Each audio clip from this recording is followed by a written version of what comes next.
Hey everyone, it's Haelian. Today I wanted to quickly showcase and discuss a few upcoming roguelike games I am really looking forward to personally. Feels like the genre has really broken some boundaries recently with the massive reception of games like Hades and Risk of Rain 2, and we're also starting to see some of the big studios release their own games within the genre, such as Returnal, a PS5 exclusive that isn't afraid to tout the roguelike tag.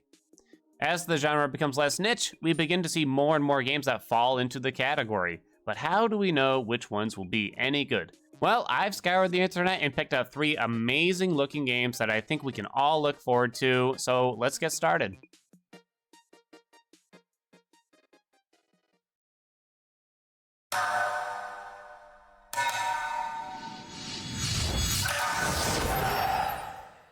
The first on our list is GETSUFUMADEN, an action roguelike being developed by...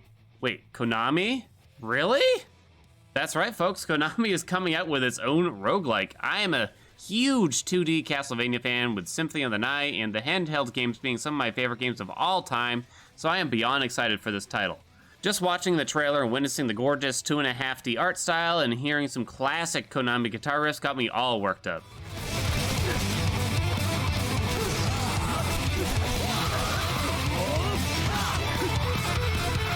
GETSUFUMADEN is actually a remake of an NES game that came out over 30 years ago under the same name.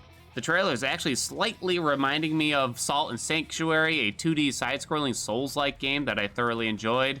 While we don't know too much about the gameplay of GETSUFUMADEN yet, here's what we do know. It's tagged as being a Roguevania, action roguelike, and a roguelite, which means we can assume we can see a lot of Castlevania ability gating elements in it, such as double jumps or speed boosts. It also means that it will most likely have some kind of repetition in gameplay via loop, but will also have a way to permanently upgrade your character given the roguelite tag. According to the roadmap, it looks like there will be multiple playable characters as well. The unique art style is really what is setting it apart. These visuals are just gorgeous, I think, and I'm happy to see Konami doing things a little bit differently than the competition. While 2D side-scrolling combat might not be to everyone's taste, I'm really excited to see Konami returning to a format that brought me so much joy during my youth.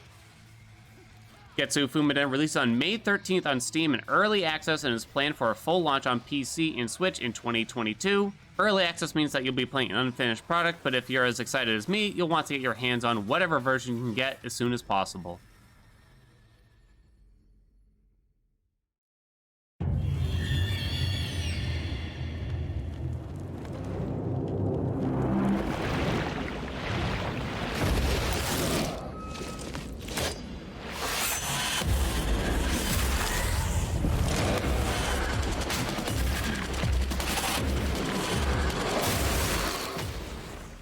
Loot River is a procedurally generated dungeon-shifting roguelike where you can use the environment to solve puzzles and excel in combat. It appears to be the developer's first game, but boy does it look astounding. The art is a mixture of Hyperlight Drifter and Dead Cells with the beautiful pixel art and super fluid animation. I am just a sucker for this art style, so they got my number on this one.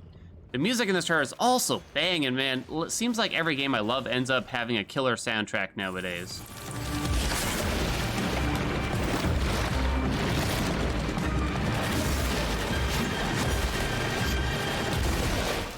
The combat looks somewhat standard at first glance, and the game is described as being Souls-like, so we can assume we'll see plenty of sword swinging in this one. The unique aspect is the shifting platforms that the player can control, allowing you to traverse the landscape whichever way you choose. It's definitely going to add an interesting puzzle element and possibly open up more combat options, but I'm a little concerned about the procedurally generated nature of the game. I found that many games that attempt to use this method of level design end up falling flat as there is no personalized touch to the environment. Instead of every layout feeling unique like it should, they actually all end up feeling the same with only minor tweaks between each. Despite this, I am very excited to hear and see more about this game. I mean, just looking at the boss battle intro gives me tingles from watching how beautifully it's animated. There currently is no release date planned for the games, but the devs have begun to allow potential players to sign up for beta testing, so here's hoping we hear more soon.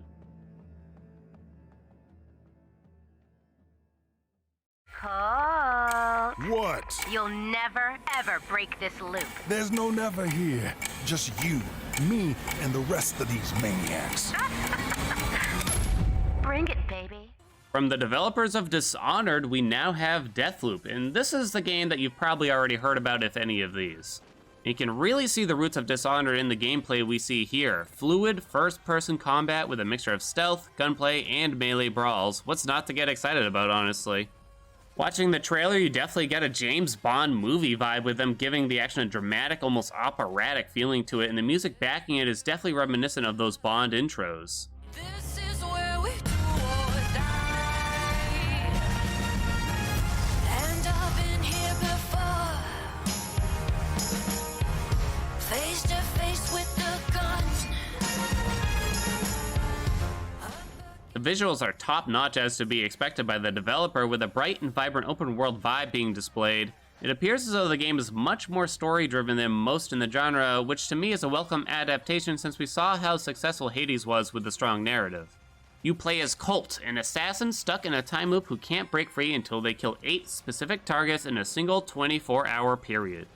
If you fail to kill all 8 targets within the time, you must start all over again. The developers have described it as a sort of murder puzzle where you must figure out the right sequence of events that will allow you to complete all the objectives within the time limit. I'm not positive how I feel about this whole idea yet, since they have also stated there is only one correct solution, which could mean that replayability is limited. But who knows, they may have randomizer options or alternate game modes. In fact, apparently there will be some kind of multiplayer for Deathloop, which could be interesting, but I'm definitely going to be more focused on the single player experience myself.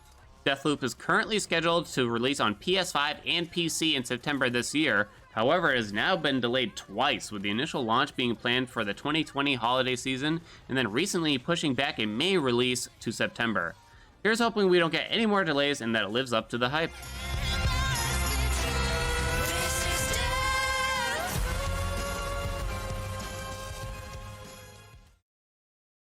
While we're closing out, I want to give a quick honorable mention to the Unliving, another upcoming roguelike with some beautiful looking pixel art where you play as a necromancer who summons skeletons to their side.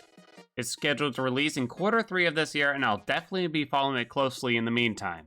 Feel free to check out any or all of these games. I'll have links to the Steam pages in the description if you're interested. And before you go, I'd love to hear about what games you've been playing lately, or if there are any that you're looking forward to that are coming out soon, whether they're roguelites or not. So please comment below, and while you're at it, throw a like and subscribe if you enjoyed the video, since it helps me to know what you'd like to see on this channel. That's all for me, so take care and have a beautiful day.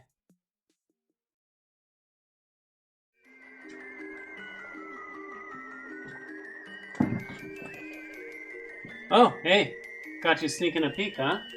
Why don't you go on over and check out the stream and get all the peeks that you need. Every Sunday, Monday, Wednesday, and Friday, starting at 12 p.m. Eastern Time. Come on in and let's all have some laughs.